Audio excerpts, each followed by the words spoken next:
الحمد لله رب العالمين والصلاة والسلام على الرسول النبي الأمين المتين وعلى آله وأصحابه إلى يوم الدين. أما بعد، فأعوذ بالله من الشيطان الرجيم. بسم الله الرحمن الرحيم.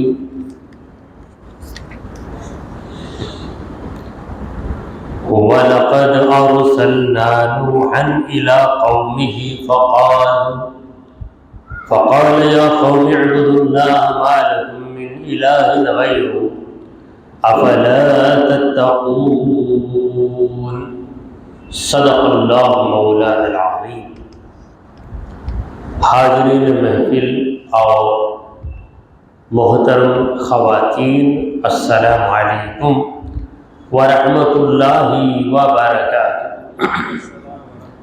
اللہ رب العزت جل وعلا کا ہم پر بے پناہ کرم ہے کہ اس نے ہمیں آقائے نامدار احمد مختار مدنی تاجدار دونوں جہاں کے سردار حضرت محمد مصطفیٰ صلی اللہ تعالی علیہ وآلہ وسلم کی بابرکت امت میں پیدا ہوا. حضرات محترم، حمد و صلاۃ کے بعد جس آیت مبارکہ کی میں نے تلاوت کی ہے وہ سورہ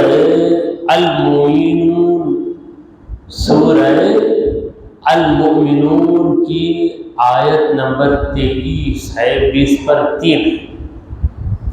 اللہ رب العزت کا ارشاد ہے وَلَقَدْ أَرْسَلْنَا نُوحًا إِلَىٰ قَوْمِهِ، البتہ تحقیق ہم نے بھیجا نوح علیہ السلام کو ان کی قوم کی طرف.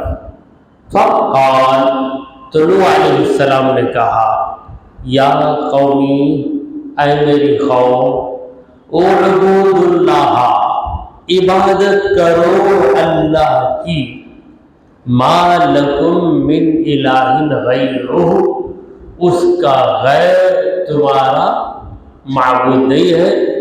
افلا تتقون، تو کیا تم لوگ ڈرتے نہیں؟ یہ اس آیت کے لفظوں کا ترجمہ ہے. نوح علیہ السلام جلیل القدر پیغمبر جنہوں نے 950 برس تبلیغ کی ہے، راہ خداوندی کی طرف لوگوں کو بلایا.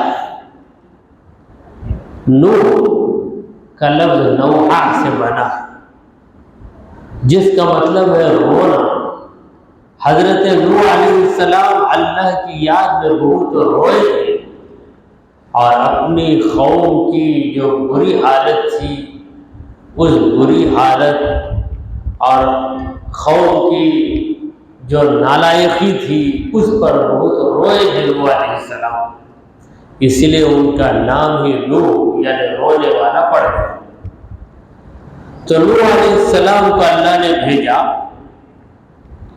الہ قومی، انہی کی قوم کی طرف. دیکھیے جتنے بھی پیغمبر دنیا میں تشریف لائے ہیں ہر پیغمبر کو اللہ نے اس قوم کا پیغمبر بنایا. نوح علیہ السلام اپنی قوم کے پیغمبر، شعیب علیہ السلام اپنی قوم کے پیغمبر، مگر محمد رسول اللہ صلی اللہ علیہ وسلم ساری قوموں کے پیغمبر. نبی کریم صلی اللہ علیہ وآلہ وسلم نے فرمایا كان النبی یبعث الى قومه خاصہ وبعثت الى الناس عامہ. پہلے نبی اپنی قوم کی طرف بھیجا جاتا تھا مگر مجھے میرے رب نے پوری دنیا کی طرف بھیجا اور حکم دے دیا کہ قل، اے میرے مصطفیٰ یہ اعلان کیجئے یا ایھا الناس، اے لوگو، دنیا کے تمام لوگوں، انی رسول اللہ الیکم جمیعا، میں تم تمام کی طرف رسول بن کر آیا۔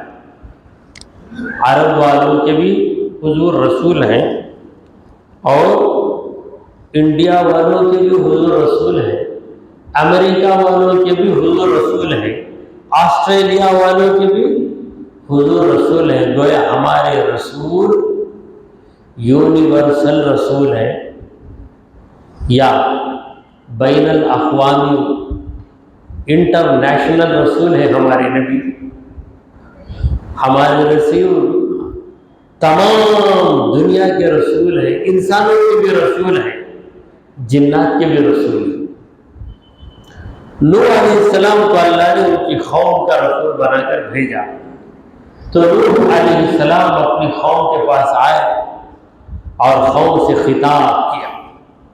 ہر پیغمبر اپنے زمانے کا بیسٹ اسپیکر گزرا، بہترین خطیب، جو تقریر کرنا نہ جانے، اللہ اسے پیغمبر نہیں بناتا، بلکہ اللہ نے ہر پیغمبر کے اندر تقریر کرنے کا ملکہ رکھا ہے، وہ ٹیلنٹ رکھ دیا ہے ہر پیغمبر کے اندر، کیونکہ لوگوں کو بلانا ہے، سمجھانا ہے، تو بولنے کی صلاحیت چاہیے۔ اسی لیے کوئی پیغمبر گونگا نہیں، بعض پیغمبر نابینا ضرور ہوئے مگر گونگا کوئی پیغمبر نہیں۔ زکریا علیہ السلام 3 دن بات نہیں کر پائے، وہ ایک عارضی چیز تھی۔ زکریا علیہ السلام نے کہا کہ اے پروردگار، میں باپ بننے والا ہوں، مجھے کوئی علامت بتا، تو اللہ نے کہا علامت یہ ہے کہ تو 3 دن تک بات نہیں کر سکتا۔ تو یہ زکریا علیہ السلام کی عارضی حالت تھی، مگر وہ گونگے نہیں بنے، توریت پڑھتے تھے، دعائیں کرتے تھے، اللہ کی حمد و ثنا کرتے تھے، مگر لوگوں سے گفتگو نہیں کر سکتے۔ تو چلیے نوح علیہ السلام اپنی قوم کے پاس آئے اور قوم سے خطاب کرتے ہوئے کہا، یا قومی، اے میری قوم، اے میرے لوگوں، اعبدوا اللہ، اللہ کو پوجو، اللہ کی عبادت کرو۔ یہ بنیادی حکم ہے۔ ہر پیغمبر نے اپنی قوم کو جو پہلا حکم دیا وہ کیا ہے؟ اللہ کی عبادت کرو۔ اور ہمارا کلمہ بھی کیا ہے؟ لا الہ الا اللہ، اللہ کے سوا کوئی عبادت کے لائق نہیں، اللہ ہی کی ہم عبادت کریں۔ جب اللہ کی ہم عبادت کرتے ہیں تو اللہ کیا ہوا؟ اللہ معبود ہو گئے، جس کی ہم عبادت کرتے ہیں وہ معبود ہوتا ہے، جس سے ہم محبت کرتے ہیں وہ محبوب ہوتا ہے۔ تو اللہ کی عبادت کرو، اللہ سے محبت کرو۔ اسی لیے صوفیاء کرام لا معبود الا اللہ کے ساتھ لا محبوب الا اللہ کا بھی ورد کرتے ہیں۔ اللہ کے سوا کوئی عبادت کے لائق نہیں، اللہ کے سوا کوئی محبت کے لائق نہیں۔ ہر ایک بے وفا ہے، خدا بے وفا نہیں۔ ہر ایک ہو جائے گا جدا، جو کبھی نہ ہوگا تجھ سے جدا، وہ ہے تیرا خدا۔ یہ بات ذہن میں رکھیں۔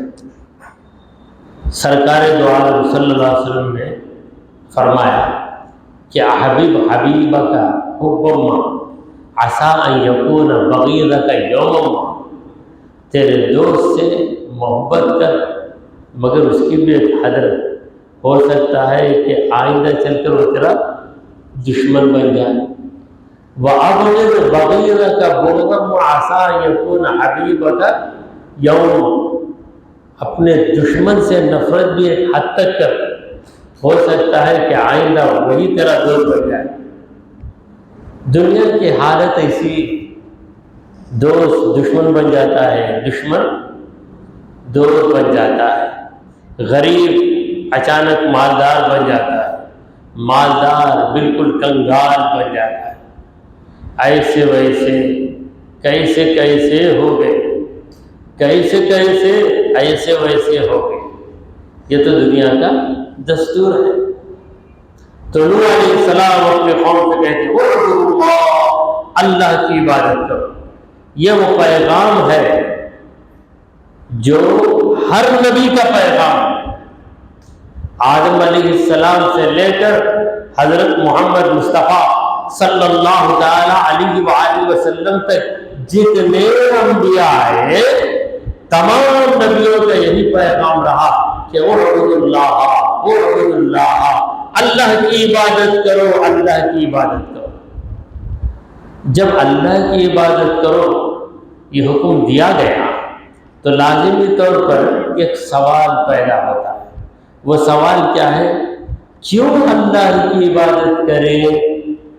تو اس کا جواب پیغمبر دے رہے ہیں، نوح علیہ السلام دے رہے ہیں، ما لکم، نہیں ہے تمہارا، من الہ، کوئی خدا، غیر اس کا غیر، اللہ کا غیر تمہارا خدا نہیں ہے، کیونکہ اللہ کے سوا کسی نے تمہیں پیدا نہیں کیا، اللہ کے سوا کوئی تمہارا مالک نہیں ہے، اللہ کے سوا کوئی تمہیں موت نہیں دے سکتا، اللہ کے سوا کوئی تمہیں رزق نہیں دے سکتا، لہذا وہی تمہارا معبود ہے۔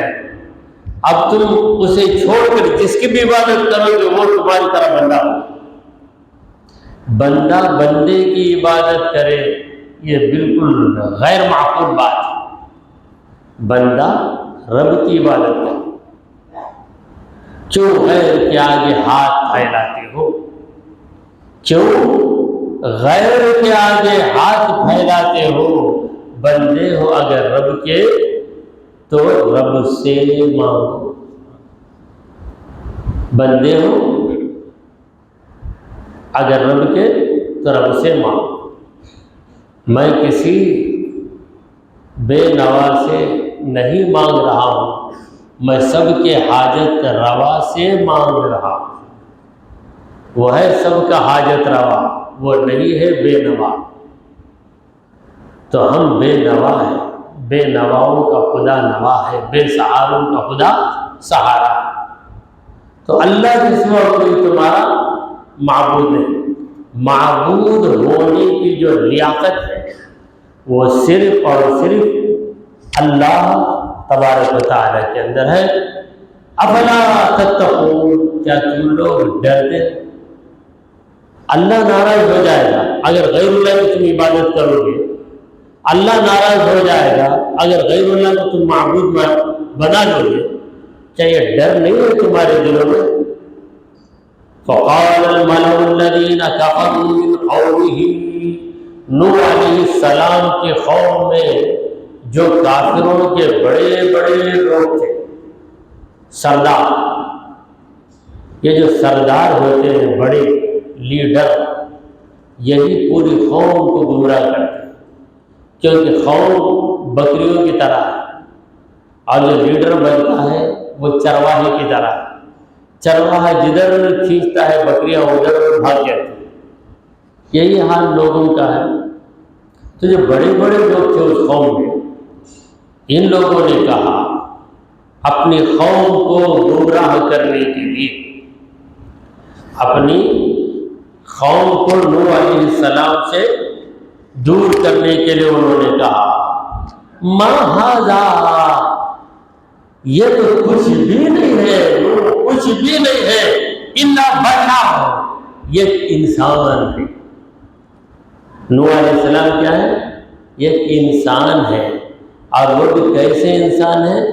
مثلکم، تمہارے جیسے ایک انسان ہے، مگر یہ دعویٰ کرتے ہیں کہ میں اللہ کا نبی ہوں، میں اللہ کا پیغام سنا رہا ہوں، اللہ کے سوا کسی کی عبادت نہ کرو۔ ہم نوح کی بات کیوں مانیں؟ دیکھیں، گمراہ کرنے کے لیے گمراہ کرنے والوں کے پاس بھی ذرا پوائنٹس ہوتے ہیں، ذرا نکات ہوتے ہیں، پوائنٹس ہوتے ہیں چند۔ تو یہ پوائنٹ، پہلی پوائنٹ کیا ہے؟ یہ تو ایک انسان ہے، ما ھذا الا بشر مثلکم، تمہارے جیسا ایک بشر ہے، یرید ان یتفضل علیکم، یہ تمہارے اوپر برتری چاہتا ہے، یعنی تمہارا سپیریئر بن کر رہنا چاہتا ہے، اسی لیے نبی ہونے کا دعویٰ کرتا ہے۔ یہ سنتے ہی لوگوں کے دماغوں میں کھلبلی پیدا ہوتی، کھلبلی پیدا ہو کر سوچتے کیوں ہم لوگوں کی بات کو مانیں، وہ بھی تو ہمارے جیسا انسان ہے۔ کسی بھی پیشوا سے، کسی بھی نبی سے لوگوں کو جدا کرنے کے لیے جو پہلا ہتھیار استعمال کیا گیا وہ یہی جملہ ہے، یہ تو تمہارے جیسا انسان ہے، اس کے بعد کیوں مانتے؟ انسان ہمارے جیسا ہے مگر اس کے پاس جو ہے وہ ہمارے پاس نہیں۔ ایسا سوچو گے تو دنیا میں کوئی کسی کے پاس نہیں جائے، کیا ڈاکٹر کے پاس کیوں جانا؟ ہمارے جیسا انسان اس کے پاس کیوں جانا؟ بھائی تمہارے جیسا انسان ہے ڈاکٹر، مگر وہ تمہاری بیماری کی دوا جانتا ہے اور تم بیمار ہونا جانتے ہو مگر بیماری کی دوا تم نہیں جانتے۔ اسی طرح اگر کوئی سوچے انجینئر کی کیا ضرورت ہے، ہم خود ہی گھر بنا دیں گے، وہ بھی ہمارے جیسا انسان ہے، تو حالت کیا ہوگی؟ گھر بنائیں گے؟ ہرگز نہیں بنا سکیں۔ میں کہتا ہوں کہ معمولی سے معمولی کام بھی اس کے فنکار کے بغیر آپ نہیں کر سکتے۔ ایک بریانی بنانا ہے تو اس کے فنکار کی ضرورت ہے، ہر انسان نہیں بنا سکتا۔ تو جب ہر انسان ایک درزی نہیں بن سکتا، ایک باورچی نہیں بن سکتا، کوشش کرے گا تو بن سکتا ہے، لیکن ہر یہ وہ کام نہیں کر سکتا۔ یہ تو بالکل معمولی چیزیں ہیں۔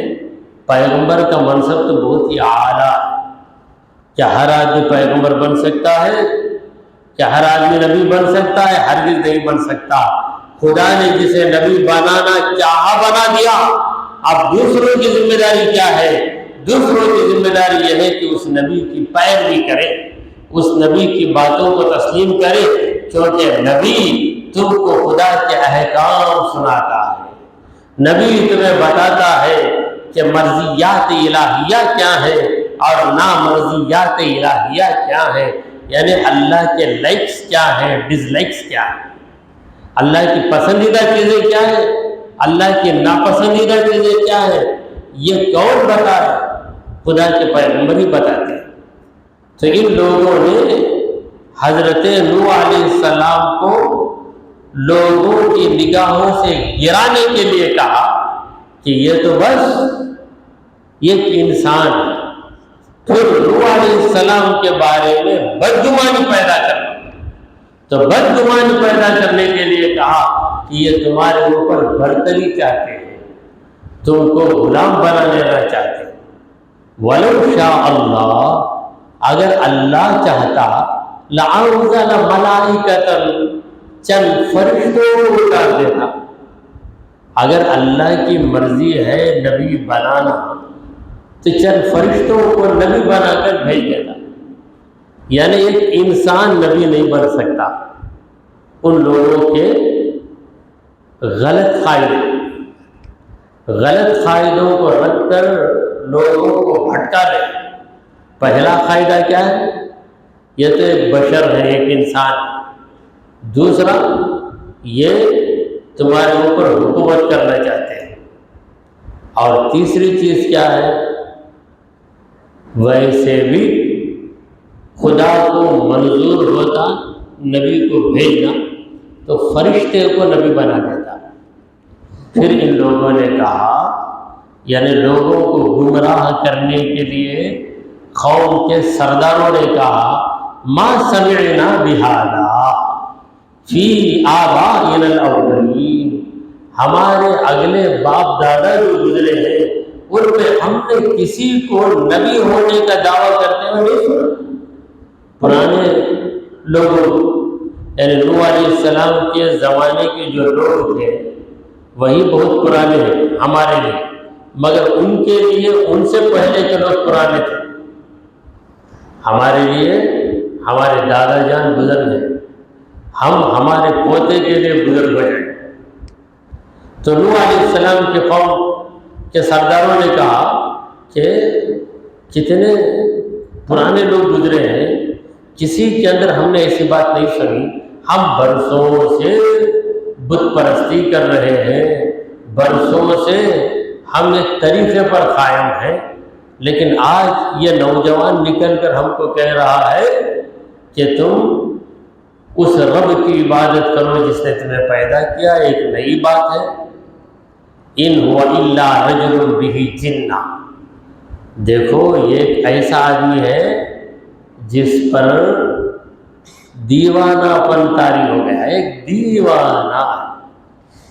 نوح علیہ السلام کیا ہے؟ مجنون، جنتن کا معنی دیوانہ پن۔ یہ دیوانہ آدمی ہے، کیا کیا بک رہا ہے پتہ نہیں، نے لوگوں کے ذہنوں کو ڈائیورٹ کرنے کے لیے، لوگوں کے ذہنوں کو ہٹانے کے لیے، جیسے کہ حکومت کی پالیسی ایک بہت بڑا پرابلم ہے، اسے وہ سالو نہیں کر سکتی، تو ایک چیز جو پرابلم ہی نہیں تھے اسے کریٹ کر کے جو اصلی پرابلم ہے اسے دماغ سے نکال دی۔ تو یہ کام نوح علیہ السلام کے قوم کے بڑے بڑے لوگ کر رہے ہیں، یعنی مالدار لوگ، اقتدار والے لوگ، کہ کہنے لگے کہ نوح علیہ السلام ایک پاگل بن گیا ہے۔ اور جنت، جن کو بھی کہا جاتا ہے، من الجنتی والناس، تو گویا وہ کہنے لگے کہ نوح علیہ السلام کو کسی جن نے پکڑ لیا، جن کے اثر میں آ گیا ہے، اس لیے ایسی بات کر رہا ہے۔ اب جن کا نام لے لو تو لوگ بہت ڈرتے ہیں، کسی کو دکھا کر آپ کہہ دو اس کے پاس جن ہے بولے تو اسے دیکھ دیکھ کر ڈرے گا۔ حقیقت تو یہ ہے کہ ہر ایک کے ساتھ جن ہے، ہمارے ساتھ بھی جن ہے۔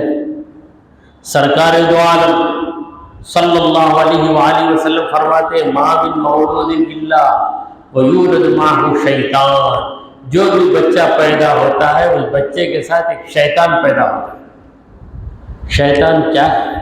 جن، جن پیدا ہوتا ہے۔ تو صحابہ کرام عرض کرتے ہیں، یا رسول اللہ کیا آپ کے ساتھ بھی کوئی ایسا پیدا ہوا شیطان؟ تو نبی کریم صلی اللہ علیہ وسلم نے کہا کہ نعم، ہاں، لیکن اسلم، لیکن وہ سرنڈر ہو گیا، وہ میری بات مانتا ہے۔ تمہارا جن کہاں ہے تم کو خبر نہیں، لیکن میرا جن ایسا ہے کہ میں جو بولتا ہوں وہ کرتا۔ پھر نبی ہم جیسے بشر کہا ہو، بشر ہیں مگر ہم جیسے نہیں، وہ تو اللہ کی سرتاب قدم شان ہے، انسان ہی انسان، وہ انسان ہے۔ یہ قرآن بتاتا ہے کہ ایمان ہے، یہ ایمان یہ کہتا ہے کہ میری جان ہے، یہ حضور کی شان۔ تو دو باتیں، یا تو یہ پاگل ہو گیا یا کسی جن کا اثر ہو گیا۔ دیکھیے ہم جن سے بہت ڈرتے ہیں، مگر حقیقت یہ ہے کہ جن بھی ہم سے بہت ڈرتا ہے۔ جیسے ایک بچہ نادان ہے، وہ مرغے کے پاس جاتا، ڈر ڈر کے جاتا، لیکن مرغہ بھی اسے دیکھ کے ڈر کے بھاگتا۔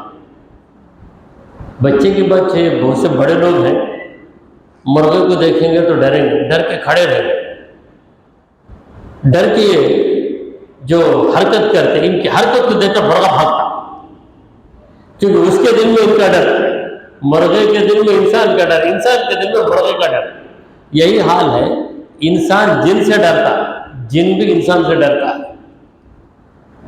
آیت الکرسی پڑھو، بڑے سے بڑا جن ڈر کے بھاگ جاتا، مگر ہمارے اندر وہ یقین لازم ہے۔ تو میں عرض کر رہا تھا کہ نوح علیہ السلام کے بارے میں لوگوں کے دلوں کو خراب کرنا ان کا مقصد تھا.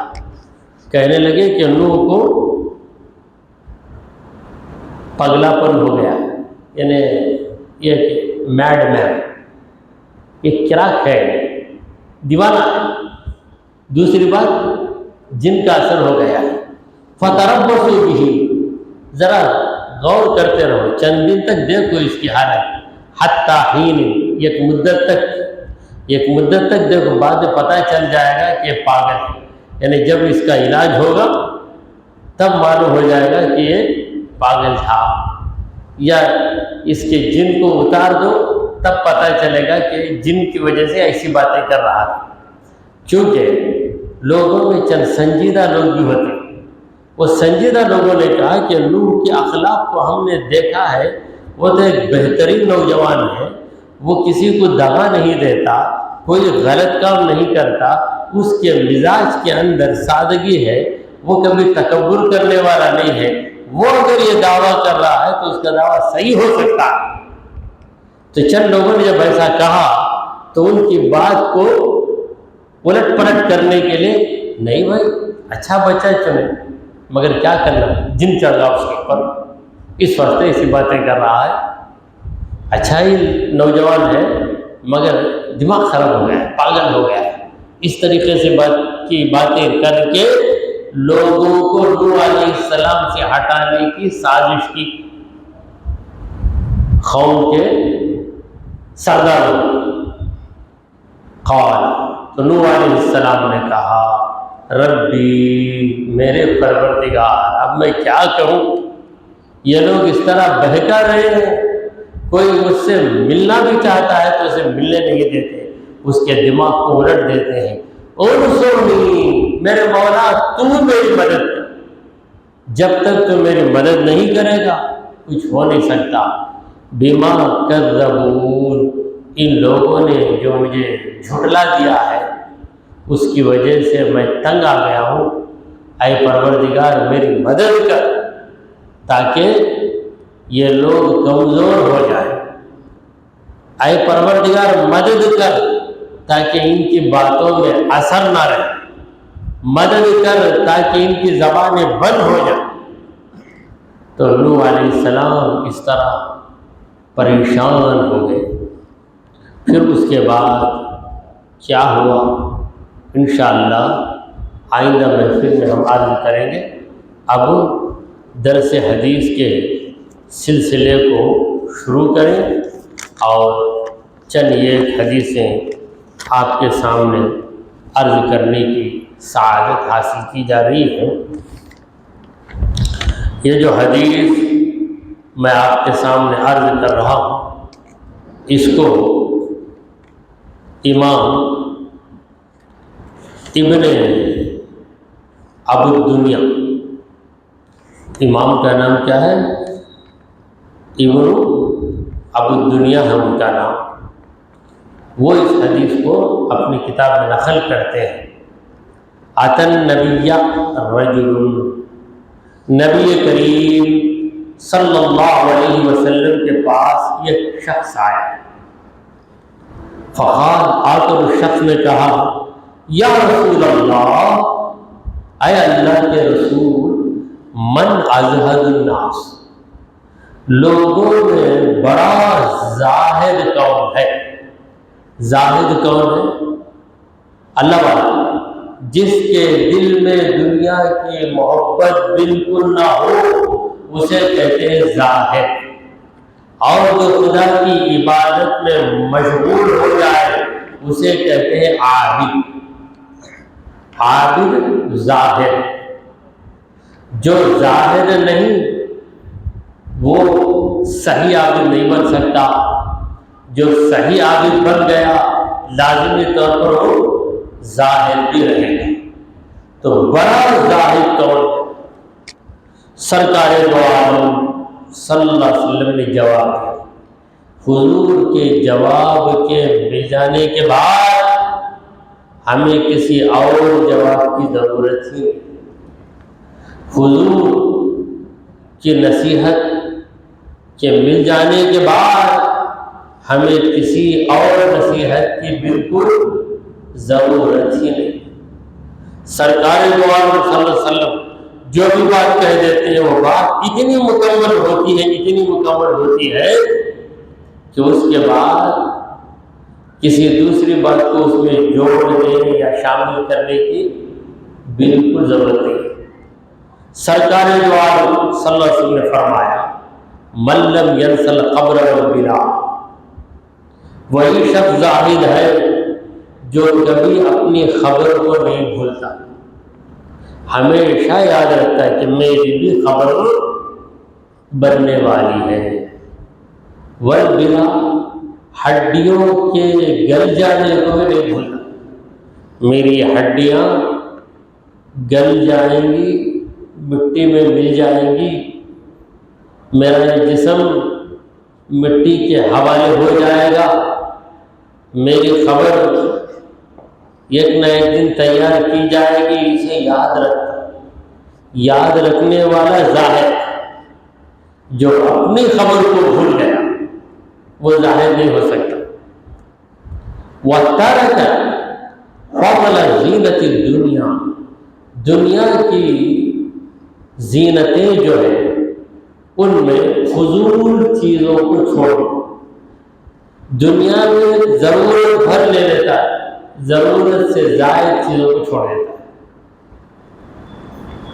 وَآخَرَ مَا يَبْقَى عَلَىٰ مَا يَبْقَى، جو چیز باقی رہنے والی ہے یعنی آخرت، اسے ترجیح دیتا ہے اس دنیا پر جو کہ فنا ہونے والی ہے.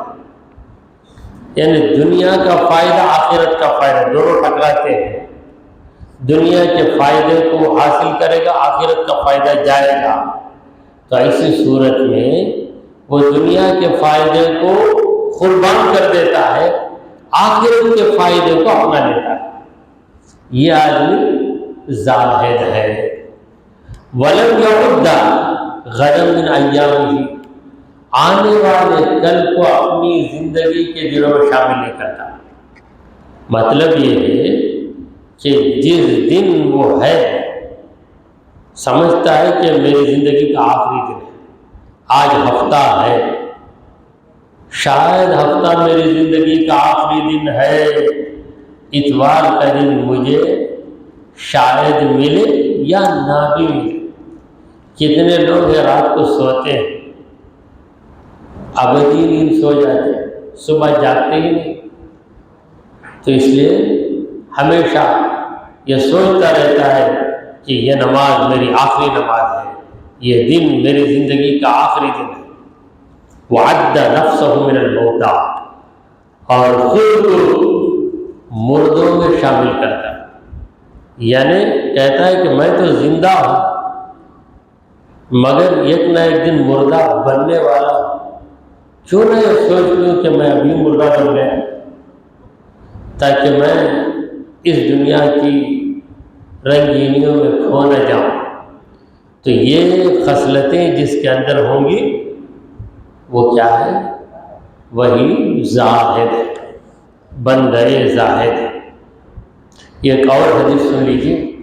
اس حدیث کو امام حاکم نے روایت کیا ہے.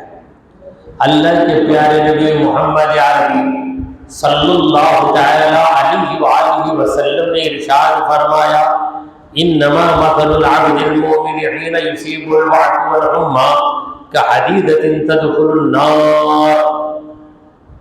یقیناً مومن بندے کی مثال جب اسے کوئی تکلیف یا بخار پہنچ جاتا ہے، مومن کو درد ہوتا ہے، کبھی جوڑوں کا درد ہے، کبھی رگوں میں درد ہے، کبھی پنڈلیوں میں درد ہے، کبھی گردن میں درد ہے، اور کبھی بخار تیز بخار سے آ جاتا ہے. تو ایسے موقع پر مومن کی مثال کا حدیدت، یہ کہ لوہے کی طرح، ایک شیخ کی طرح لوہا تدخل النار. اس لوہے کو جب آگ میں گھسایا جاتا ہے یا لوہا جب آگ میں گھستا ہے فَيَذْهَبُ خَبُثُهَا، تو اس کی پوری گندگی نکل جاتی ہے.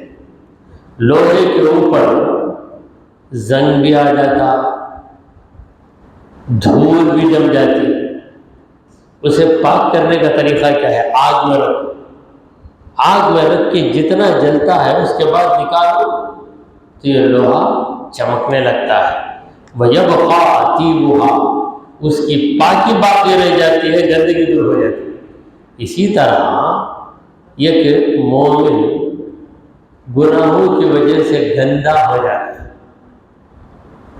پروردگار عالم اسے دنیا سے پاک بنا کر اٹھانا چاہتا ہے، تو اسے پاک بنانے کے لیے جس طرح ہم لوہے کو پاک بنانے کے لیے اسے بھٹی میں ڈالتے ہیں، اسی طرح اللہ تبارک و تعالی ایک مومن کو پاک بنانے کے لیے اسے کوئی نہ کوئی تکلیف دے دیتا ہے، یا درد دیتا ہے، زخم دیتا ہے، یا مالی نقصان آتا ہے، بخار چڑھ جاتا ہے، تو اس کے ذریعے اللہ تعالیٰ اس کے گناہوں کو مٹا کر اسے پاک بنا دیتا ہے۔ چلیے یہ اور حدیث آپ کے سامنے عرض ہے۔ اس حدیث کو امام حاکم نے روایت کیا، رواہ الحاکم، امام حاکم یہ بہت بڑے محدث ہیں۔ سرکار دو عالم نور مجسم محمد مصطفیٰ صلی اللہ تعالی علیہ وآلہ وسلم نے فرمایا، اربع، چار آدمی، حق علی اللہ اللہ یدخلہم الجنہ، اللہ کی ذمہ داری ہے کہ ان چاروں کو جنت میں داخل ہی نہ کرے، ولا یذیقہم نعیما، اور جنت کی نعمتیں انہیں بالکل نہ چکھائے۔ چار آدمیوں کو اللہ جنت کے اندر گھسائے گا بھی نہیں، اور جنت کی نعمت کھلانا تو بڑی بات ہے، چکھائے گا بھی نہیں۔ وہ کون ہے چار آدمی؟ مدمن الخمر، شراب پینے والا، مسلسل، کبھی کبھی شراب پینا بھی بہت بڑا جرم ہے، مگر روزانہ شراب پینا یہ تو بہت بڑا جرم ہے۔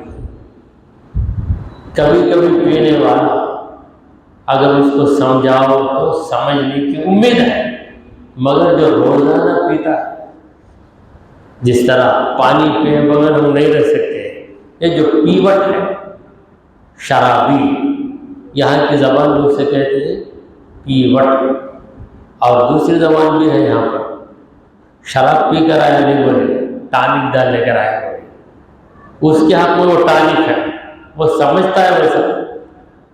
تو یہ جو شرابی ہے، اللہ کو شرابی سے سخت نفرت ہے، پروردگار اسے کبھی جنتی نہیں بنائے گا، اور جنت کی نعمت اسے نہیں چکھائے گا۔ دوسرا آدمی کون ہے؟ وہ آکل الربا، سود خور، قرض دے کر قرض پر فائدہ لینے والا۔ چاہو میں تمہاری مدد کرتا ہوں، 10,000 ہو نا دے دیتا ہوں، مگر 1 مہینے کے اندر دے دیے تو 10,100 دینا، 2 مہینے لگا تو 10,000 + 200 دینا، 3 مہینے ہو گئے تو 10,300 دینا۔ ٹھیک ہے 10,000 یوں ہی رکھو، مجھے 100 روپے دیتے جاؤ، 100 روپے دیتے جاؤ، 100 دیتا ہے تو 10 مہینے میں 1000 ہو گئے، اور 10 مہینے گئے، 2 سال کے گئے 2,000 ہو گئے۔ اس طریقے سے 6-7 سال گزریں گے تو 10,000 لے لے گا خود کو، مگر جو قرض دار ہے اس کے 10,000 یہ قرض باقی رہے گا۔ تو جو سود خور ہے اللہ اس سے بھی سخت ناراض ہے۔ اب تیسرا آدمی کون ہے؟ وَآكِلُ مَالِ الْيَتِيمِ بِغَيْرِ حق، ناحق یتیم کا مال کھانے والا۔ یتیم اس بات کا حقدار ہے کہ اس کی مدد کی جائے، کیونکہ اس کے باپ کا سایہ اس کے سر سے اڑ گیا ہے، باپ کی شفقتوں سے وہ محروم ہے۔ یہ بیٹا باپ پر حق جتاتا ہے کہ ابا مجھے یہ چیز لے کر دو، مجھے یہ فیس بھرنا ہے بھرو، مگر جس کا باپ نہیں ہے وہ کس کے پاس جا کر حق جتائے گا؟ وہ یتیم، اس کے باپ کی جائیداد سے اسے کچھ ملا ہے، باپ کا حصہ اسے کچھ ملا ہے، تو اس کے پیسوں میں اگر کوئی کھا لے، یتیم کا مال اگر کوئی کھا لے، تو اللہ تعالیٰ اس ظالم سے اتنا ناراض ہے کہ اسے نہ جنت میں داخل کرے گا نہ جنت کی نعمت اسے چکھائے گا۔ تو 3 آدمی ہو گئے۔ پہلا آدمی کون؟ شرابی، دوسرا سود خور، تیسرا یتیم کا مال ہڑپ کر لینے والا۔ اب چوتھا آدمی کون ہے؟ وَالْعَاقُّ لِوَالِدَيْهِ، اپنے ماں باپ کی نافرمانی کرنے والا، ماں باپ کی بات بالکل نہیں مانتا، یہ شخص بھی جنت میں نہیں جائے گا۔ تو ہم ان 4 برائیوں سے پرہیز کریں۔ اگر ان 4 برائیوں میں کوئی برائی ہمارے پاس نہیں ہے تو اللہ کا ہم شکر کریں کہ اللہ نے ہمیں بچا لیا۔ چلیے اور حدیث آپ کے سامنے عرض ہے۔ اس حدیث کو امام بخاری، امام مسلم دونوں نے نقل کیا ہے، لہذا یہ حدیث متفق علیہ حدیث کہلاتی ہے۔ اللہ کے پیارے حبیب، ہمارے دلوں کے طبیب حضرت محمد مصطفیٰ صلی اللہ تعالی علیہ وآلہ وسلم نے فرمایا: یعرف الناس یوم القیامت حتی یذهب فی الارض عرقهم 70 ذراعا وانه یلجمهم حتی یبلغ آذانهم۔ لوگ قیامت کے دن پسینے میں ڈوب جائیں، شرابور ہو جائیں، ایسے ڈوبیں گے پسینے میں یہاں تک کہ پسینہ ان کا زمین میں چلا جائے، یعنی پورے بدن میں پسینہ نکل کر ٹپک کر زمین بھیگ جائے اور زمین جذب کرنے لگے گی۔ جس طرح کوئی پانی میں بھیگ جائے تو پانی اوپر سے بہہ کر ٹپک کر زمین کے اوپر بھی آ جاتا ہے، یہ حال پسینے کا ہو جائے گا قیامت کے دن، یہاں تک کہ 70 گز اندر پسینہ چلے جائے گا، اتنا پسینہ نکلے گا اور یہ پسینہ گھیر لے گا لوگوں کو، یہاں تک کہ ان کے کانوں تک آ جائے گا، یعنی پاؤں سے پسینہ چڑھتے ہر چیز سے پسینہ کانوں تک۔ جب آدمی پسینہ ہو جاتا ہے تو پریشان ہو جاتا ہے، جاؤ پانی نہانا ہے، غسل کرنا ہے، پسینہ ہو گیا، مگر وہاں پر کچھ موقع نہیں رہے، پسینے کو برداشت کرنے کے سوا کوئی دوسرا راستہ ہی نہیں رہے گا۔ خدا کا کرم ہو جائے تو اس مصیبت سے ہم بچ جائیں، لہذا رب سے فریاد کرے کہ اے مولا، قیامت کے دن جب اس طرح پسینہ نکلنے کا موقع آئے تو اتنا کرم کر دے کہ ہم پسینے کی اس مصیبت سے بچ جائیں۔ حضرات محترم، انہی چند حدیثوں پر اکتفا کرتے ہوئے بارگاہ خدا بندی میں دعا کیجیے کہ پروردگار ہم نے جو کچھ کہا اور سنا اسے قبول فرما لے۔ اے اللہ، ہمارے گناہوں کو معاف فرما، ہماری خطاؤں کو درگزر کر دے۔ اے رب کریم، ہم پر تیری خاص رحمت نازل فرما۔ اے اللہ، ہمیں سیدھے راستے پر چلا، تیرے انبیاء اور تیرے اولیاء کے راستے پر چلا۔ اے اللہ، قیامت کی ہولناکیوں سے ہمیں بچا۔ وصلی اللہ تعالی علی خیر خلقہ سیدنا و مولانا محمد وعلی آلہ و اصحابہ اجمعین۔